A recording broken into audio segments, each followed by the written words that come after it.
안녕하세요. 김태훈의 현명한 투자자 방송 시작하겠습니다. 본 영상에서 다루는 내용은 투자 권유가 아니며 각 개인의 투자 판단에 대한 책임을 지지 않습니다. 별도의 SNS 채널 가입을 유도하거나 투자 권유 및 유료 리딩 서비스를 홍보하는 불법 사칭 계정에 유의하시기 바랍니다. 예전에 덕산 테코피아에 대해서 몇 번 방송을 해드린 기억이 납니다. 지난 1분기 때도 말씀드렸고, 그만큼 이 덕산 테코피아라는 회사는 OLED와 반도체 소재 쪽에서 성장 가능성이 높은 회사입니다.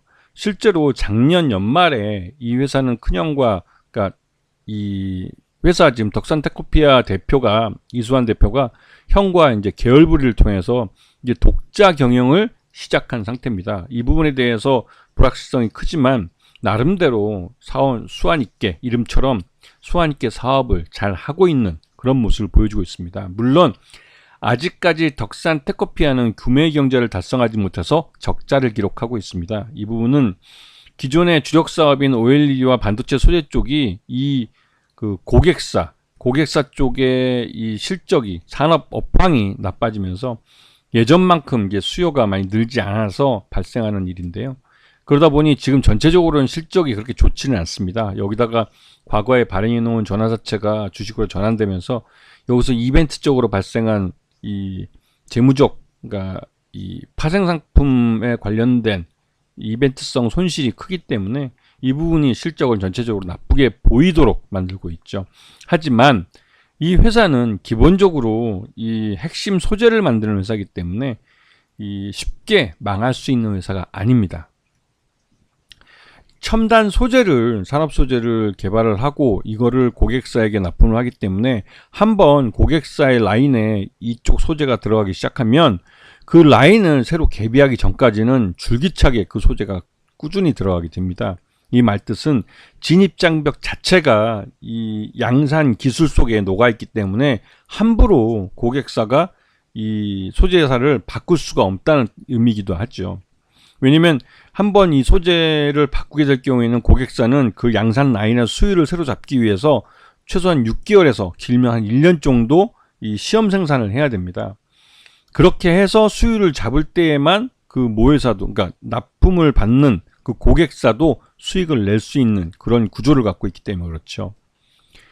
지금 OLED 소재 같은 경우는 기존에 이 회사가 이제 덕산 테코피아가 글로벌 넘버 원 기업이라고 했지만 사실 고객사들이 보시면 아시겠지만 이 DS 네오룩스라고 그 형의 회사입니다. 형의 회사 쪽에 있는 관계사에 납품을 하는 거고, 삼성 SDI에 주로 납품을 하고 있고, 여기를 통해서 삼성 디스플레이와 LG 디스플레이, 중국의 BOE의 디스플레이 업체에 이 소재가 들어가게 되는 거죠. 그래서 여기서 이제 이 패널이 만들어지고 그 패널이 스마트폰이나 TV 쪽을 대해서 삼성전자나 LG전자, 뭐 화웨이나 애플 쪽에 납품이 되는 구조입니다.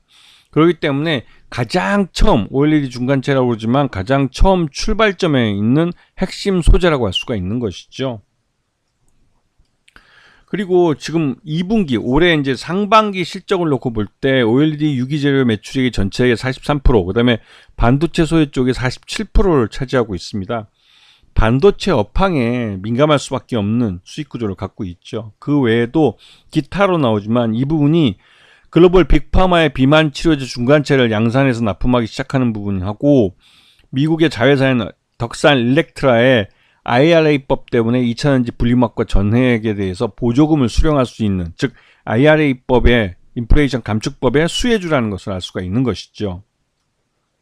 그래서 상반기 실적을 보면 매출 외형은 나름대로 532억 정도로 소폭 늘었지만 이게 이제 판관비가 199억으로 늘어나면서 여기서 이제 영업 손실이 100억대가 발생하게 됐죠.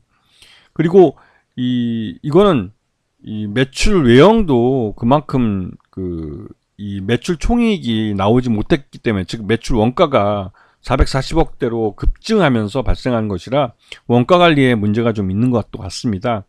하여간 이 이벤트 쪽으로 발생한 영업이익 손실과 또 이제 금융 수익이, 금융 비용이 증가하면서 여기서 단기 순손실이 514억 대규모로 발생했죠. 하지만 이 정도로 이제 발생을 하면 주가가 폭락을 해야 되는데 그렇게 하지 않습니다. 왜냐면 이게 전환사채가 주식으로 전환되면서 말 그대로 자본은 늘어나고 이 부채가 줄어드는 그 재무적 효과를 볼 수 있는 그런 파생금융상품 손실이기 때문에 이게 꼭 나쁘다고만은 할 수가 없는 것이죠. 이벤트적으로 그 전환사채 투자들은 말 그대로 투자 성공을 해서 수익을 크게 가져가는 것이고, 그러한 투자들은 나중에 이 덕산 테코피아가 뭐 힘들 때 다시 한번 투자자로 참여할 수 있는 잠재적 투자자로 남아있는 경우가 많습니다. 그래서 요번에 보시면 이제 이 상반기 기준으로 봤을 때 덕산산업이 최대주주가 되고, 덕산산업이 최대주주가 이수환 대표입니다. 이수환 대표가 이제 작년 12월 달에 장남인, 형인 이수훈 덕산그룹 회장이 취임을 하면서 덕산그룹으로부터 덕산산업그룹이 이제 그 하나의 그 별도의 회사로 독립 경영을 하게 된 거죠. 즉 계열 분리를 완료한 겁니다. 그게 2023년 12월 달이고, 그래서 이수환 대표가 독자 경영을 하기 시작하는 첫 해가 올해인 것이죠.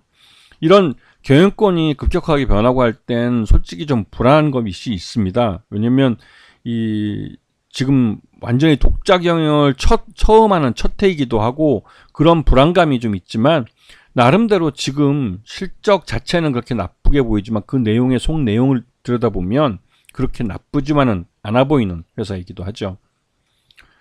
지금 현재 이 덕산테크피아의 주력은 2차전지 전극 그 보호제 쪽, 그러니까 주력이 아니라 이제 앞으로 미래 먹거리로 먹여 살리는 것은 이런 2차전지 전극 보호제 쪽, 첨가제 쪽입니다. 전해질에 들어가는 첨가제인데, 지금 미국의 IRA법이라는 인플레이션 감축법에 따르면 중국산 전해질을 사용하면 보조금을 받을 수가 없습니다.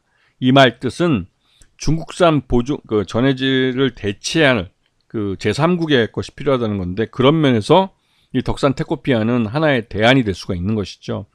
여기에 대해서는 덕산 테코피아가 이 중국의 전해질을 대체할 경우에는 미국 인플레이션 감축법 IRA법에 따라서 이 보조금을 수용할 수 있고, 그렇게 되면 이건 미국 이제 자회사이긴 하지만 그 수익이 고스란히 덕산 테코피아의 실적에 반영이 되게 됩니다.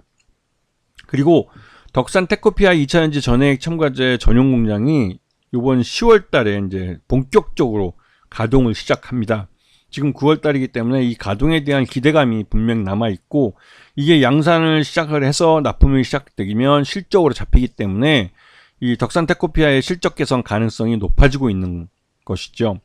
그리고 여기서 이제 이 전고체 배터리에 대한 이 소재 개발도 하고 있는데요. 이 덕산 테코피아가 세계 최초로 무분리막 전국 일체형 전고체 배터리 소재를 개발 중에 있기 때문에 이 전고체 배터리의 양산 시에도 또 덕산 테코피아가 소재를 납품하는 그런 기회를 가질 수 있을 겁니다. 특히나 이제 전해질 속에 들어간 첨가제는 전해액이 열화 현상을 나타내는 것을 방지하는 데 꼭 필요하기 때문에 이거는 핵심 소재로서 이제 들어가게 되는 것이죠. 여기다 덕산 테코피아의 자회사 세븐킹 에너지가 전극 일체형 무분리막 구조를 개발 중에 있는 것이죠. 그리고 요번에 이제 손실이 크게 발생한 건 이게 파생상품 거래 손실이 발생하고 있기 때문에 그런데요.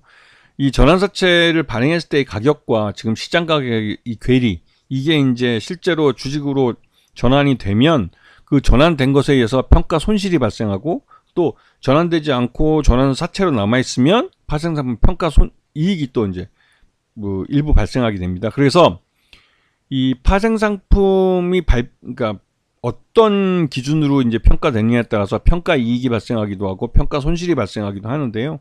이런 부분 때문에도 이 평가 이익과 평가 손실이 다 합쳐서 이제 마이너스 384억이라는 대규모 손실이 발생한 거고, 이러한 그 손실은 현금 유출이 없는 재무적으로 이제 회계적으로만 발생하는 손실이기 때문에 크게 우려할 필요는 없습니다.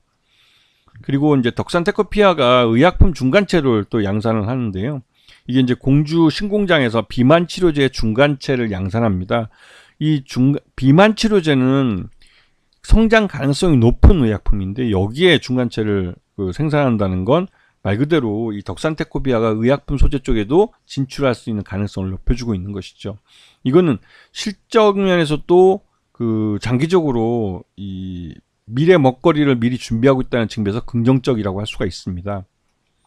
그래서 덕산 테코피아의 주가는 실적이 나쁜데도 불구하고 4만원대 이제 고공행진을 여전히 유지하고 있고, 여기에는 이 전해질 첨가액 양산이 10월 달부터 생산된다는, 즉 기대감이 주가에 이제 반영되면서 주가가 흘러내리는 걸 막고 있는 것이고요. 여기다가 이제 그 의약품, 비만 치료제의 중간체를 양산한다는 것도 하나의 그 미래 성장성에 대한 기대감을 갖게 하고 있는 겁니다.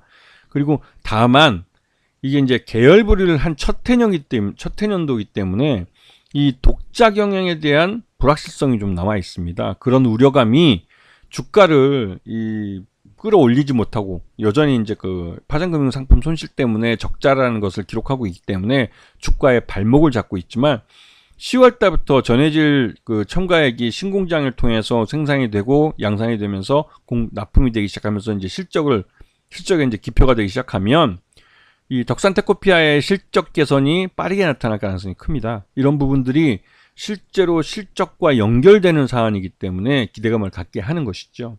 그리고 이러한 기대감이 실적으로 숫자로 확인이 되면 주가는 뭐 실적 따라가는 그런 가능성이 높아지는 겁니다. 아시겠죠? 자, 오늘 방송 여기서 마치겠습니다. 감사합니다.